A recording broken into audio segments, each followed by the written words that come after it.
Right. Good afternoon, everyone. Thank you for coming. For those of you who don't know me, I'm Dominic Bain, and I'm joined by Bryony Clayton. And we are going to talk about the Marmite topic of Chupi. For those of you who are primarily here for the drinks afterwards, we will try and keep our talk to an hour, although there's an awful lot to get through. For the misguided ones who are here primarily for the talk, please do stay for the drinks afterwards. It's meant to be a sort of social, light-hearted event, and I can't promise much in the way of lightheartedness over the next hour or so. So we're going to divide our talk. How do I do this?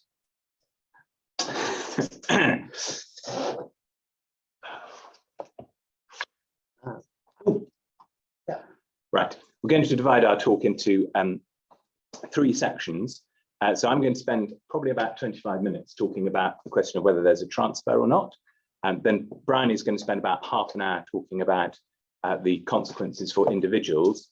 And if we've got any time left, and I suspect we won't have, but if we have any time left, then I'll spend a bit of time talking about collective rights.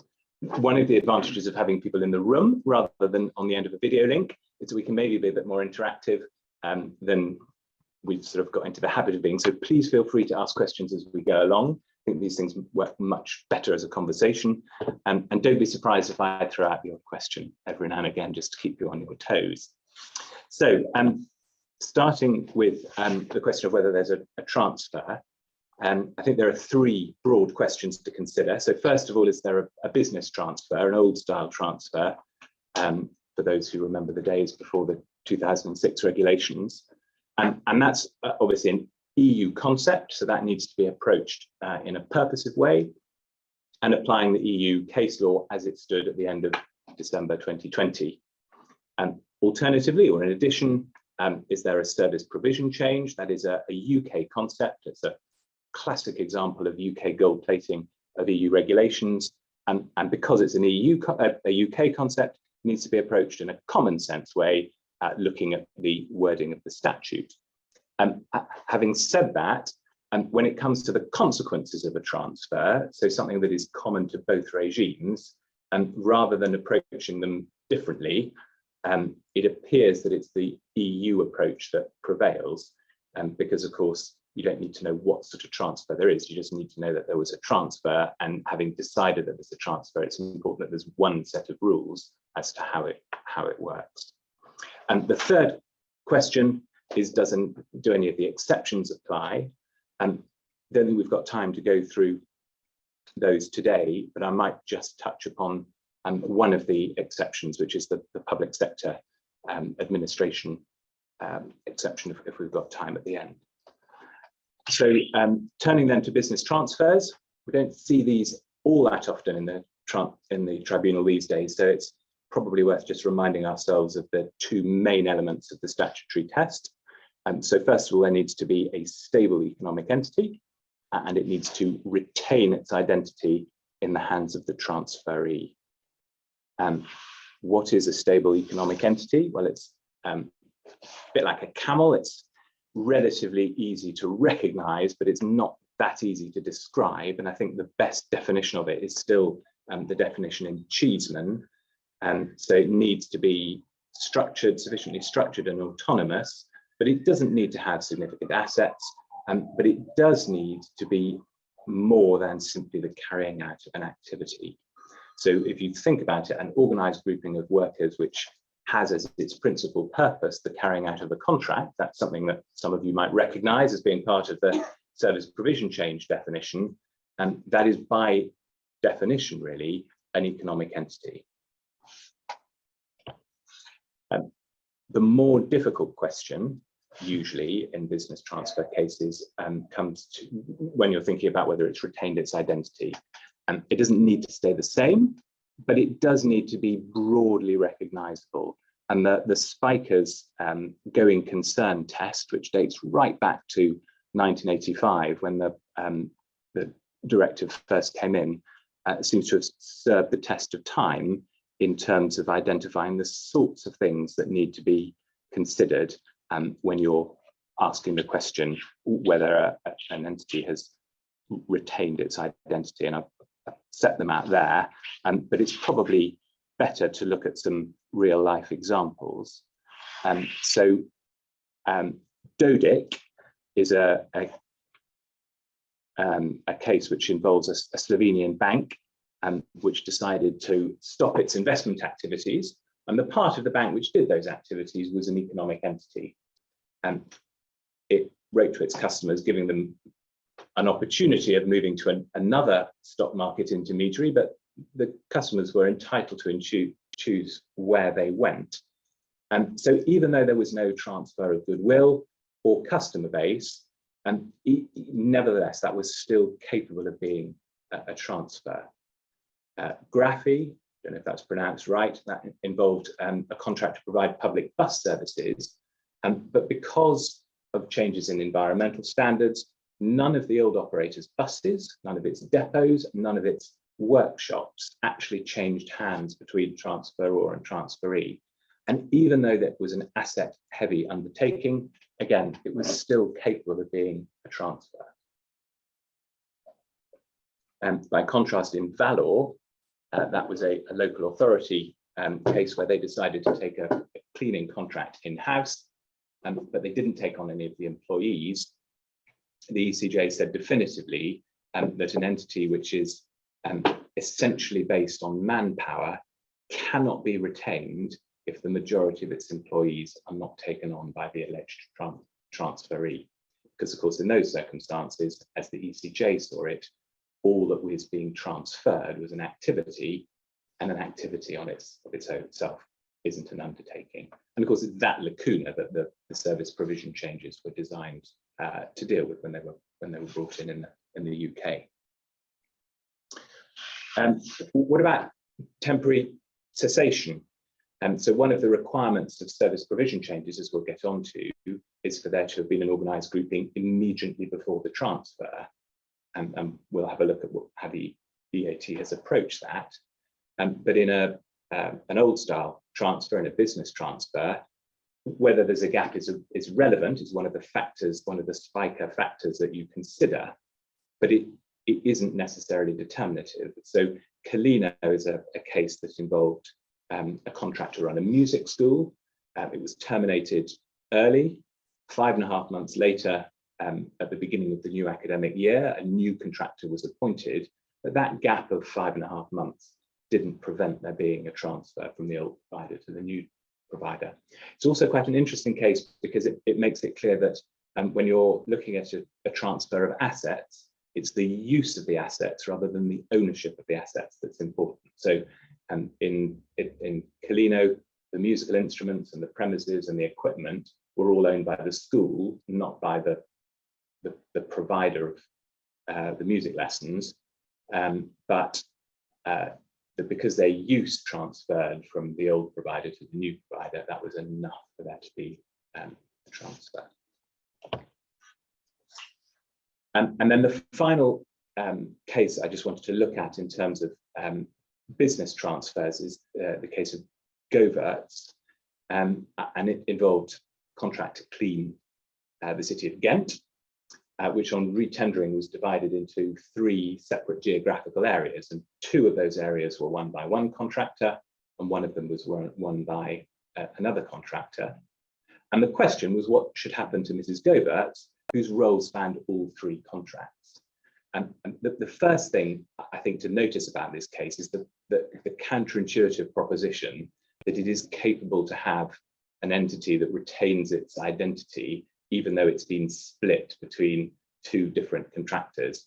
And I'm bound to say, well, I think there's a good illustration that how loose the requirement for retaining an identity is, but it's going to be pretty rare, I think, that you get circumstances where it's retained within 2 different entities. Much more common, this fragmentation issue, when you come to service provision change. Pretty rare, I expect, in business transfers. But the second, I think, really surprising thing about this case is what the answer is, because the ECJ said that providing the individual's employees' rights weren't adversely affected, her contract was split. So in fact, 70% of her time of her contract went to one employer and 30% went to another. So instead of having one employer, as she used to have, she ended up with two employers. So let's talk about service provision change, which is the next way of dealing with these things. And I'm sure you'll all be familiar with the statutory test, but I never think it hurts to go back and look at the actual language of the regulations. And so you can see there that we need a transfer of activities, and then to it's now clear that they must be fundamentally the same in the hands of the transferee. Of course, that's exactly the opposite position to business transfers, where activities are not what you're interested in. And I have had the situation where a contract was terminated, the activities went one way to the new provider, the factory was sold, and all of the assets and business went somewhere else, and the poor employees were stuck in the middle. Nobody wanted them. And there was a real difficult question as to whether there was a business transfer to the new owner of the factory or a service provision change to the new provider of the activities, or whether, and as in fact happened, the tribunal decided to go fall between two stools and decided that actually that was the employee's luck. They didn't go anywhere. So whilst very often when you're looking at service provision change and business transfer, the answer is very similar. It's not always going to be similar. The other thing that we can see from the definition is that the client needs to be the same. As not a requirement for a business transfer. And then the conditions in subparagraph 3 need to be satisfied. And as we've already discussed, the first of those conditions is essentially saying that immediately before the transfer, there's a labour-based stable economic entity. And so what the EAT tells us is that in every service provision change case, we need to answer 6 questions. What are the relevant activities? Are they essentially fundamentally the same in the hands of the transferee? Does the client remain the same? Were the activities the principal purpose of an organised grouping of employees? And then there are some exceptions to do with short-term duration and sale of goods. And then the question of assignment, which is a separate question that needs to be considered and is subject of Bryony's talk. So activities, first of all, what does that mean?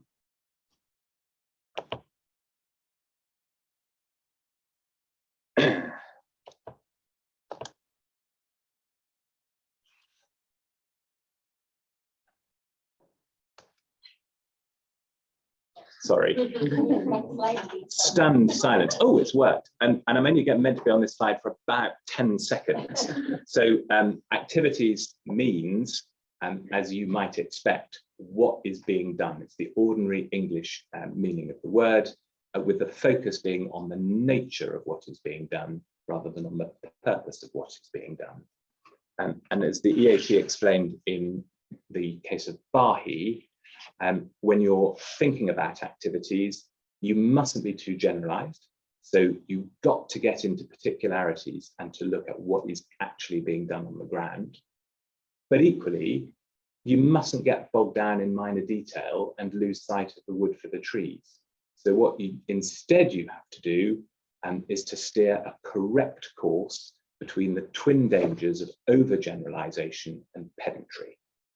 And providing you can do that, the ET, or providing the tribunal does that, the EAT is not going to interfere with its decision, even though it might have come to a different conclusion on the same facts.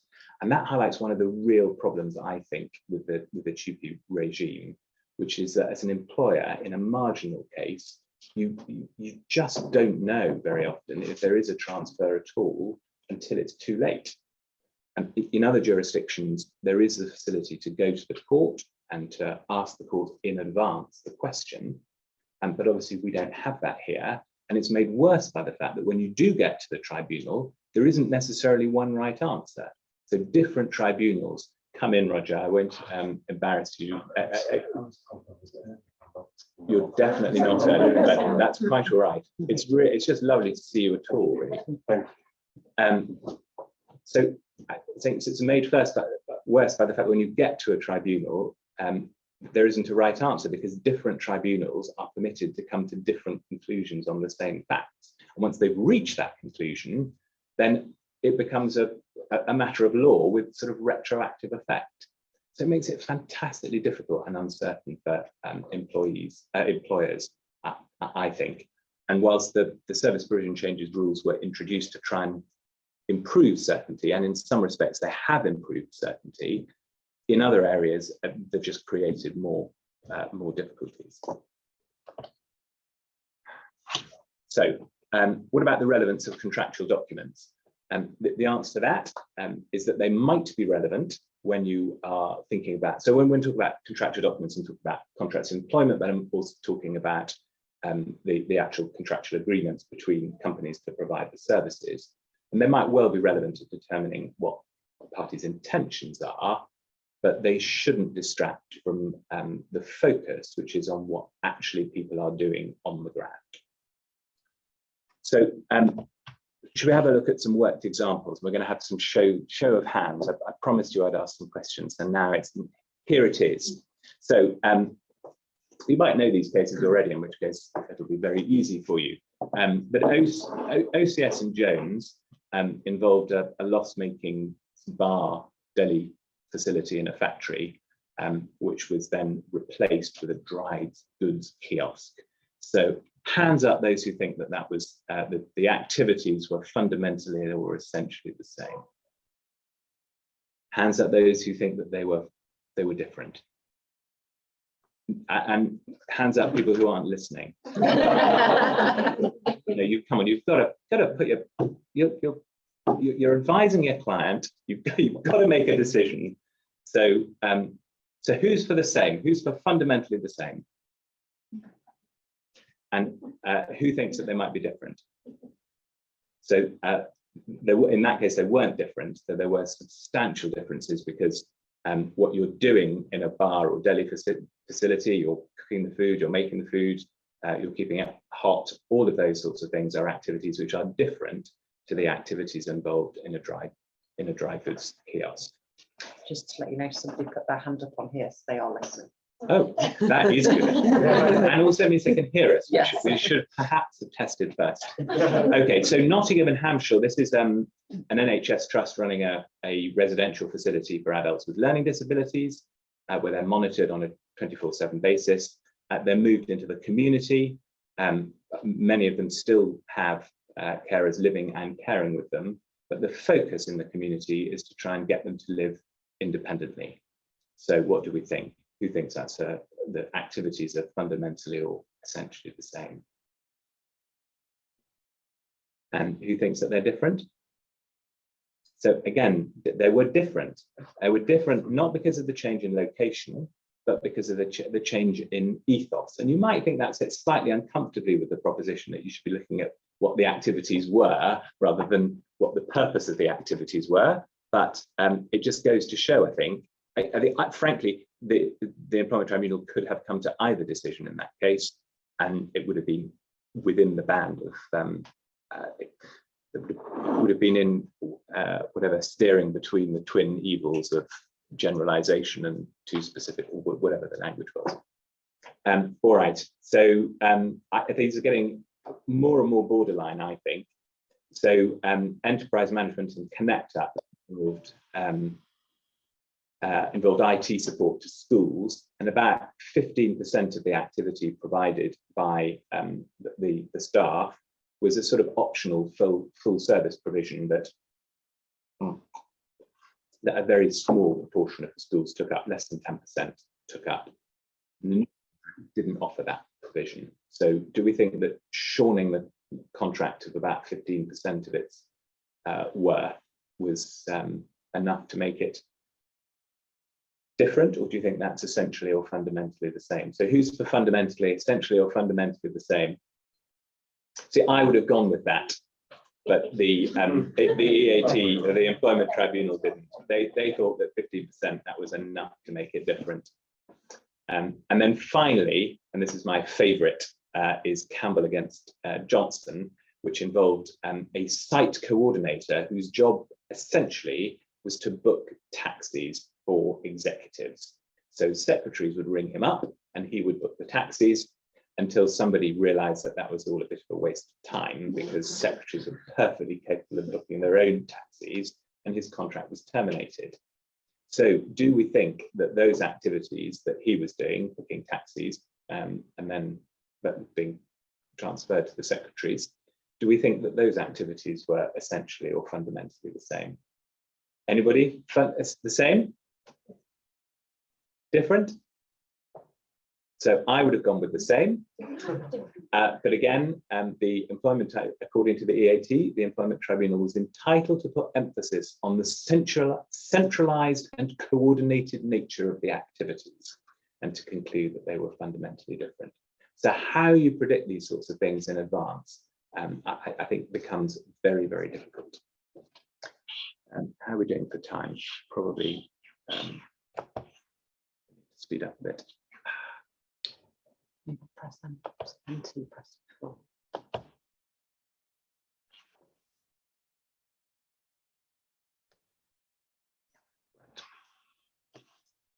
So same client issue. So this this was confirmed by an insolvency case called Hunter and McCarrick, that you need to have the same client, and that cropped up again in the Denton and Cohen case, which involved an in-house lawyer in a failing business who spent most of her time extricating the company from onerous contracts.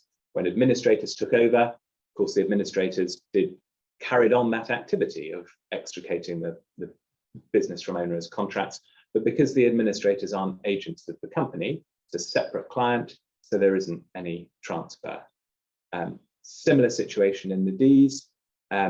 He was a security guard for a management company.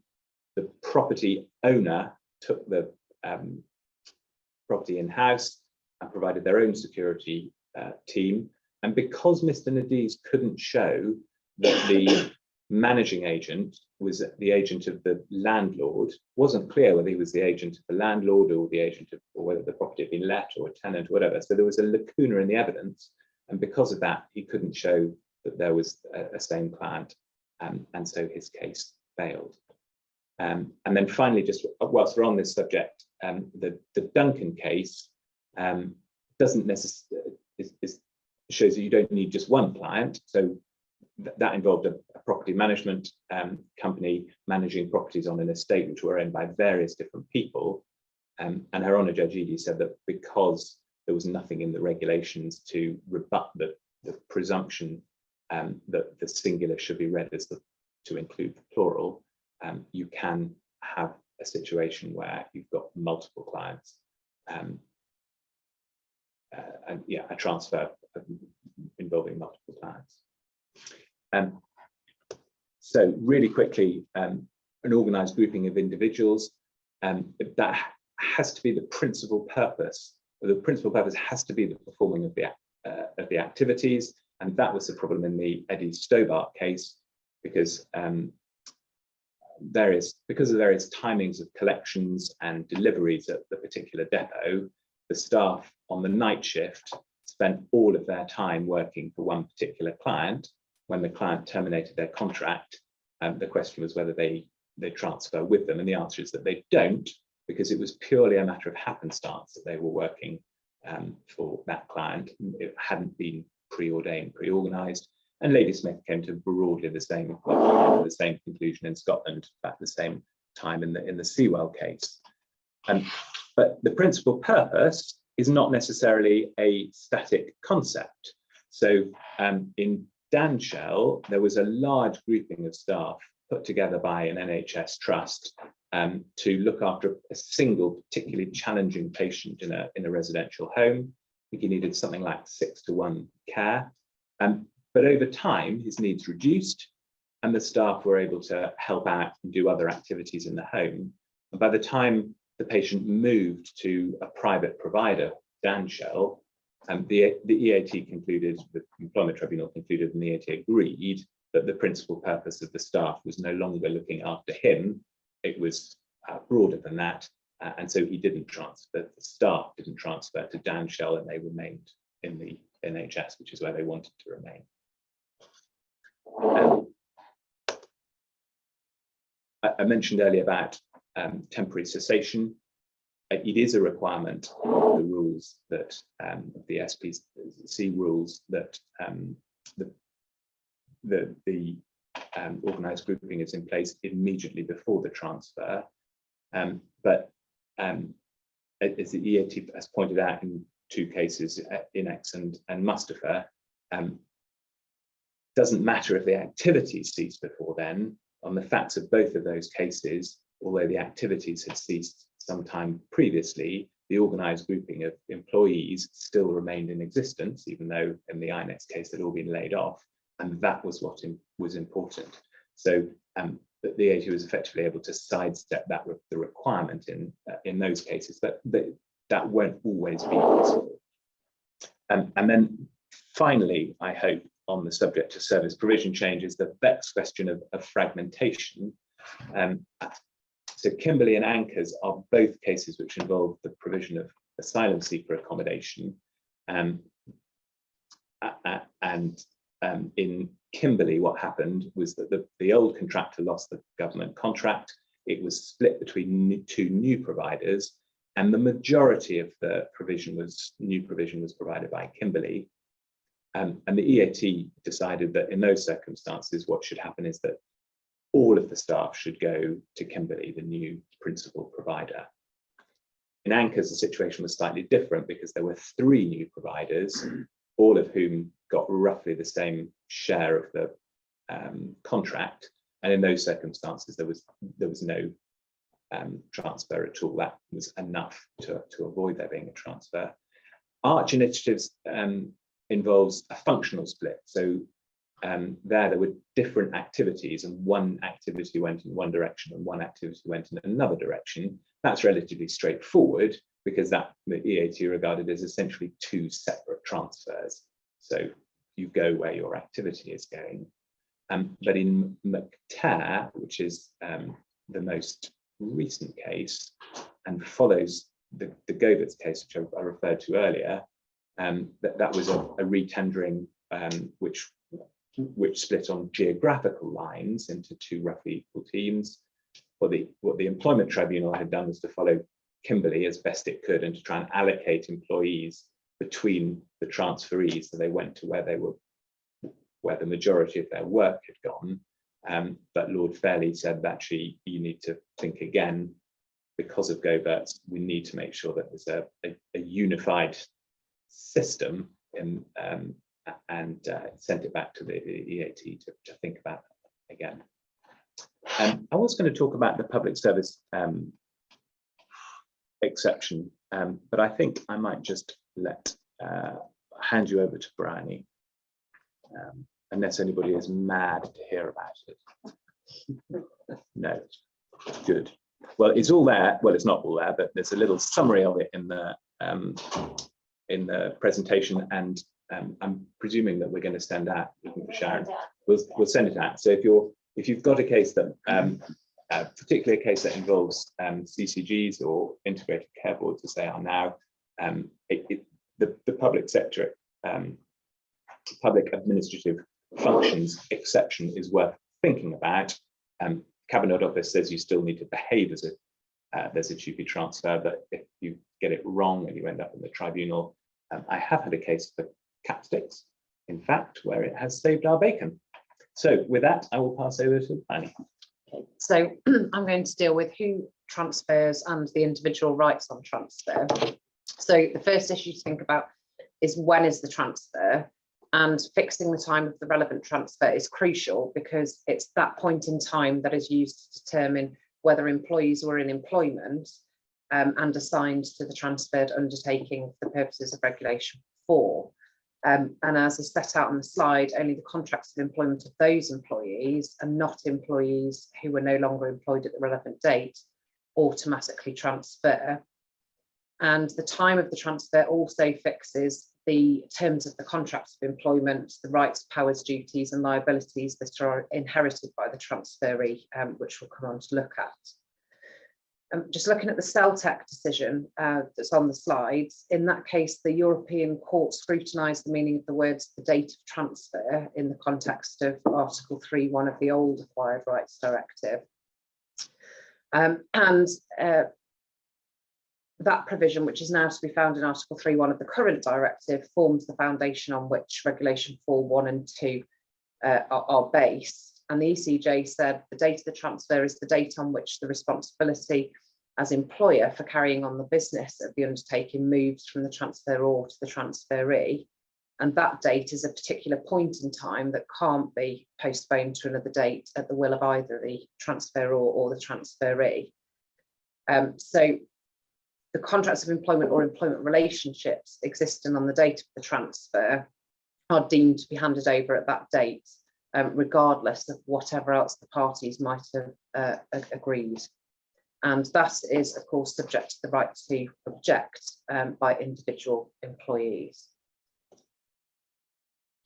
So who transfers? Well, all of the cases on the slide have emphasised the importance of treating this as a separate question, and just taking two of those as examples. The WGC Services and Oladell case concerned in which circumstances managers who were responsible for a number of services or teams could be regarded as in scope for the transfer. And it was said there that assumptions shouldn't be made about the assignment of managers or others to particular groups. What we have to do is look at individual situations and look at the evidence of the manner in which the services are provided and the employee's role. And then the London Borough of Hillingdon and Gormanley case, that was in the Employment Appeal Tribunal. Robert Gormanley Limited was a firm employing 3 members of the same family. They carried out painting and decorating work for the housing stock at the London Borough of Hillingdon. Hillingdon then told Gormanley that it wasn't going to give it any more work. It took the service back in-house. And so the question was whether the 3 employees were assigned to an organised grouping of employees, principal purpose of which was to carry out those activities for Hillingdon, who were the clients. And the employment judge, following the finding of another employment judge as to pre-hearing review, held that the employees were assigned to an organised grouping of employees. That decision was overturned by the EAT because neither employment judge had made findings of fact relevant to the assignment issue. So the EAT said you have to consider the contractual duties of the employees and their role in the organisational framework.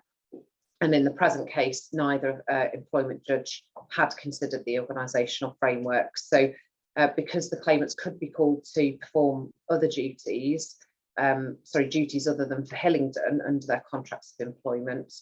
So one of the employees, for example, was company secretary. The ruling that the employees were assigned to the Hillingdon contract had to be set aside. So it's ultimately a question of fact for the employment tribunal, but it has to be dealt with as a separate question. Still on the subject of who transfers, must the employee be assigned to the undertaking immediately before the transfer? Well, it's generally assumed from the wording of Regulation 4.3 that for the automatic transfer principle to operate, an employee must show that not only he or she is employed immediately before the transfer, but also that at that time they are assigned to the organised grouping of resources or employees. The actual wording itself, if you go back to look at it, of Regulation 4.3 is ambiguous. And there's an argument that on strict and literal reading, the immediately before condition applies only to the employment by the transferor and not to the assignment. But it seems unlikely that a literal reading accords with the parliamentary intention behind Regulation 4.3.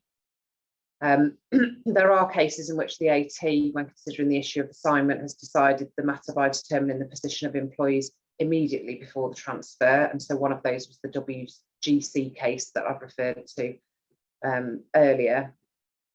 And then the Jekyll case, which is on the slide. In that case, the EAT characterised the sole issue for the decision as being whether the claimant was assigned to the organised grouping immediately before the transfer. And prior to the Court of Appeal decision, which is on the slide, Secretary of State for Employment against Suspense, it was widely thought that the phrase immediately before transfer could be construed as spanning a period of time, but the Court of Appeal said no, the transfer is only capable of taking place at a precise moment and not over a period of time. There was then a deeming provision introduced by judicial interpretation in the case of Litzer and Forth Dry Dock in the House of Lords, where it was held that it was necessary to give a purposive construction to what was then Regulation 5.3. And so interpreted into that regulation were the words, or would have been so employed if he'd not been unfairly dismissed in the circumstances described in Regulation 8.1. And that's now codified in the 2006 regulations themselves, with that wording added in at Regulation 4.3. So for most employees dismissed prior to a transfer, they will find themselves having the benefit of the fiction that they're to be treated as having been employed the moment of the transfer, even though that they weren't in actual fact still employed.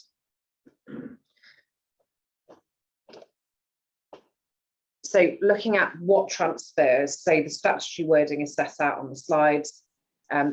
All of the transferors' rights, powers, duties and liabilities under or in connection with the transferring employee's contract. And the point is made on the slide that this is wider than merely contractual rights. We're also looking at tortious liabilities, even if they haven't crystallised.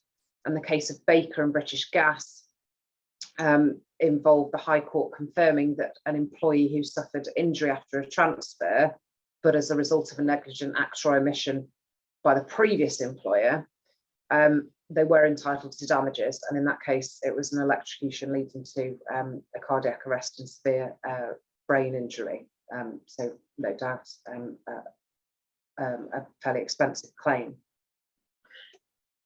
Then looking at what transfers, so we've got the rights based on length of service, we've got liability for dismissals, including constructive dismissals, we've got accrued liability, including equal pay, and we've got insurance rights. But then what doesn't transfer? Well, we've got the employment contracts of those employees who objected to the transfer. We've then got non-contractual schemes, so the examples on the slides, the enhanced redundancy provisions in the Jeffreys case, and the meal relief payments in the Metroline case, where for certain meal breaks that were taken at a specific facility, there was an additional payment. Doesn't apply to contracts with third parties, even if they are vital to safeguard the continuation of the employment contract. So in the Katrina case on the slide, the transfer didn't apply to a commercial lease. It doesn't apply to historic PAYE and national insurance contribution payments. It doesn't apply to criminal liabilities. And importantly, it only applies to existing rights and liabilities. So it doesn't create or augment rights. And there was a case demonstrating this point, the Computer Share Investor Services PLC and Jackson case in the Court of Appeal in 2008. And in that case, the claimant started to work at a bank that didn't have a severance pay scheme. She then transferred over to the respondent in 2004. The respondent did have a severance pay scheme, the terms of which differed depending on whether the employee had joined before or after 2002. Claimant was then made redundant in 2005 and was treated as having length of service back to 1999. But it was the terms of the post-2002 joiner scheme that were applied to her. And an employment tribunal found that she should have had the benefits of the pre-2002 joiner scheme, but that decision was overturned by the EAT, and on further appeal, the Court of Appeal upheld the EAT's decision. So Lord Justice Mummery noted that the object of the directive was to ensure that employees' rights are safeguarded in the event of a transfer, rather than to improve on existing rights. So it's not possible to make artificial use of the cheapy regs for the purpose of interpreting the enhanced severance pay scheme in that case in a way which displaced the correct factual finding that she joined after 2002. there is an exception in respect of occupational pension schemes under Regulation 10, but personal pension schemes and other benefits under occupational pension schemes, but not old age invalidity or survivors benefits. Then trade union recognition does transfer, but only if the undertaking preserves its autonomy after the transfer. So what about collective agreements? Thought this area might be quite relevant to this audience, given the focus on healthcare. The basics are Regulation 5, the collective agreement transfers to the transferee. Anything done by the transferor regarding that agreement is deemed to be done by the transferee. And in the second bullet point, I refer there to the static approach.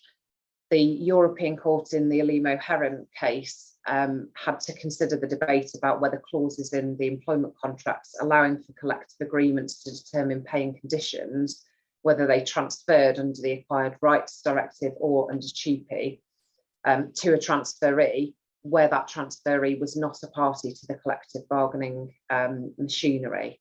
And so this was the contest between the static interpretation or the dynamic interpretation. The static construction being that the new employer is bound by the collective agreement in force at the time, but not by future collective agreements, where they're not party to the bargaining machinery, or the dynamic interpretation where the collective bargaining clause transfers under TUPE and continues to bind the new employer. And in that case, the claimants were former employees of the London Borough of Lewisham. They worked in the council's leisure department until it was contracted out to a private sector company, CCL Limited. The employees transferred under the old regulations. After that, CCL was taken over by another private sector employer, Parkwood, and the employees transferred again under TUPE. So the council were members of the National Joint Council for Local Government Services, and so the terms and conditions settled by the NGC were contained in the Green Book. And in the employees' contracts of employment, there was an express term which said that during your employment with the council, your terms and conditions of employment will be in accordance with collective agreements negotiated from time to time by the NJC as set out in the Green Book. And at the time of the transfer to CCL, pay rates had been set for the period 2002 to 2004. Excuse me, CCL honoured that. Then in March 2004, negotiations began for the period of 2004 to 2007. Parkwood, so the new employer, couldn't belong to the NJC, couldn't be represented, so had no part in the negotiations. A 3-year settlement was determined in June 2004, and Parkwood declined to give the employees the pay increases in line with that collective agreement. The outcome of that was that the static clause was preferred. It was said that a dynamic clause would have undermined the balance between the interests of the transferee in its capacity as an employer on the one hand and the employees on the other. And it was said that the employer must have the right to conduct business and assert its interests effectively in a contractual position to which it's party. So dealing with change in terms and conditions, the general rule is that if the sole or the principal reason for the variation is the transfer, then that variation is void. Is there a period of time after which it's safe for the transferee to vary the contract? Well, the BIS guidance says there's likely to come a time when a link with the transfer can be treated as no longer effective.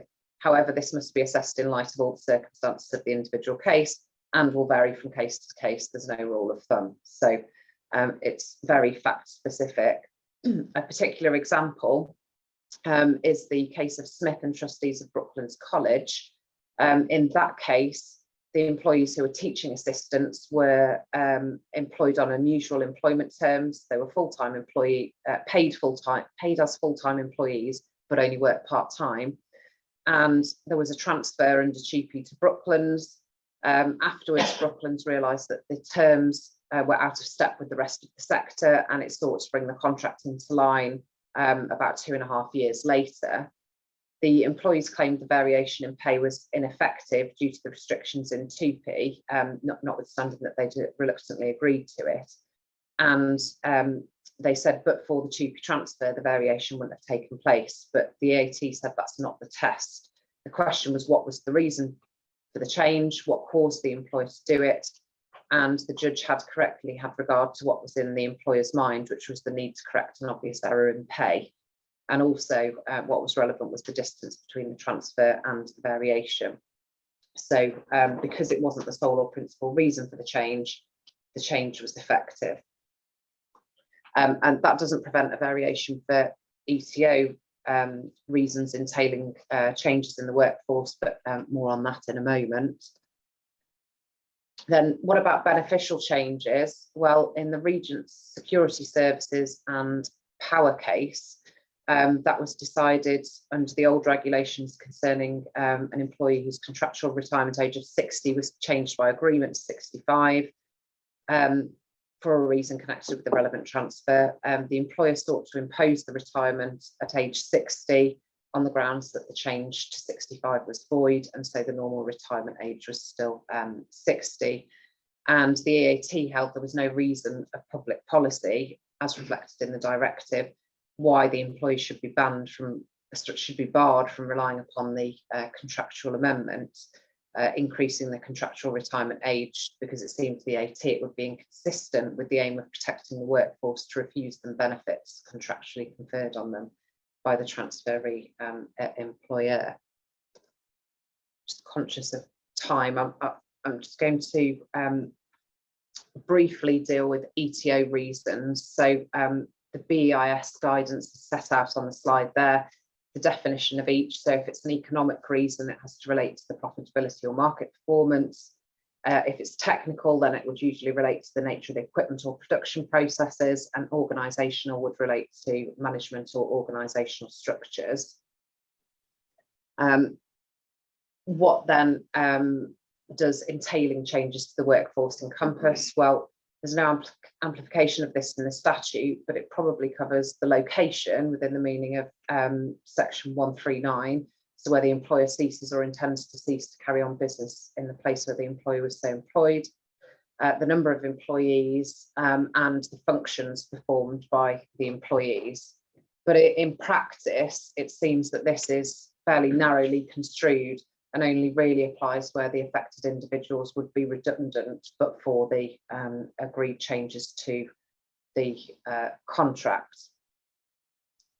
So the provisions of 2P, it seems, are of little use, if any, where you've simply got an employer wanting to harmonise the terms and conditions of the employment. I'm just push on to automatic unfair dismissal. There's 3 key questions. So if the sole or principal reason for the dismissal is the transfer, that's the end of the matter. That's automatically unfair. On the other hand, if the sole or principal reason for the dismissal is an ETO reason entailing changes in the workforce, it won't be automatically unfair, but it could be considered unfair by virtue of the section 98.4 fairness test. The onus is on the employer to establish that the reason was an ETO reason. The reason must be one entailing changes in the workforce. And it could involve a change in job function. So the case of Crawford and Swinton Insurance from 1990 in the AT involved a claimant who had typing and clerical work previously, and this changed to work involving insurance selling. And in that case, it was held not to be an automatically unfair dismissal. It was fair because of organisational need. For this particular type of automatic unfair dismissal, there has to be a 2-year qualifying period, which is quite unusual. Normally under the automatically unfair dismissal provisions, there's no qualifying period. And there's a couple of examples on the slides as regards mobility clauses and constructive dismissal, but I'll leave you to read those in your own time. Yeah, so I've just set out on there examples of what might be repudiatory breaches for the purposes of constructive unfair dismissal. And then finally, as we've seen, for employees to be able to claim automatically unfair dismissal under Regulation 7.1, they've got to have 2 years service. Some employees with less than 2 years service might be able to claim automatically unfair dismissal under Section 104 ERA, which applies where the reason or principal reason for the dismissal is that the employee brought proceedings relevant to enforce a right or to enforce the right of his or hers, which is the relevant statutory right, or alleged that the employer has infringed a right of his or hers, which is a relevant statutory right. So Section 104.4e confirms that cheapy regs apply, and there's no qualifying period of service. Of course, that's entirely different conceptually to the other automatically or potentially automatically unfair dismissal. This particular matter is of a much narrower scope. The claim can only succeed where the tribunal is satisfied that the principal reason operating on the mind of the dismissing officer is the fact that the employee has brought a claim under cheapy or has alleged that the employer has infringed rights under cheapy. Thank you. So I can see from the little clock that we've been talking collectively for 57 minutes and 30 seconds. So my instinct, unless people are burning to hear about information and consultation, there have been remarkably few cases, given the potential value of these cases, when you're talking about large workforces, there have been remarkably few appellate decisions. And frankly, what I was going to say is on the slides. I've tried to digest what the statute says and what the guidance says and what the very few cases say. But unless anybody really wants me to, my proposition is that I let you read the slides in your own time, and we move to questions if anybody's got any. Would anybody think that was an awful cheek? No, I think it's just that I know that there's wine next door and there's wine that'll be getting warm, you know, I mean, there are all sorts of things. So we could talk about it over the wine. We could talk about it over the wine, brilliant idea. And also, if you've got questions now, that's great. If you're too shy to ask in front of everybody, we'll be wandering around. So come and ask any questions while we're drinking. Does anybody want to ask anything now? I want to ask one quick question. Seriously? I had a case recently where you had on the slide a few slides back about changing terms and conditions and how and how if it's a positive change, the employee may be able to rely upon it, but if it's a negative change, it may be unlawful. So I had a situation which I think is quite common where an employer is changing terms and conditions across the workforce, and as a result of collective bargaining, some terms are improved, but the consideration for the improved terms is some terms are decreased, or the benefit of other terms are decreased, so you get a bit more holiday but a bit less sick pay entitlement or whatever it is. And if you do that across the board, you can get to a deal. But the employer's really vulnerable, aren't they, in that situation? Yeah, I think that's later on can just say, well, we'll take all the good bits, Yeah. and we'll pretend we didn't give that consideration. Yeah, and that's Daddy's dance hall, isn't it? You can't just pick, you can't look at the package, you've got to look at the individual terms. Yeah. So you basically, if you're an employer, you can't really do that unless you're sure you've got an ETO reason. Yeah. I think you've answered your own question. Thank you. And we would respectfully agree. We would, yes. On to the wine. Good. And we've now got to our hour, so we get paid, so that's good. What do I do?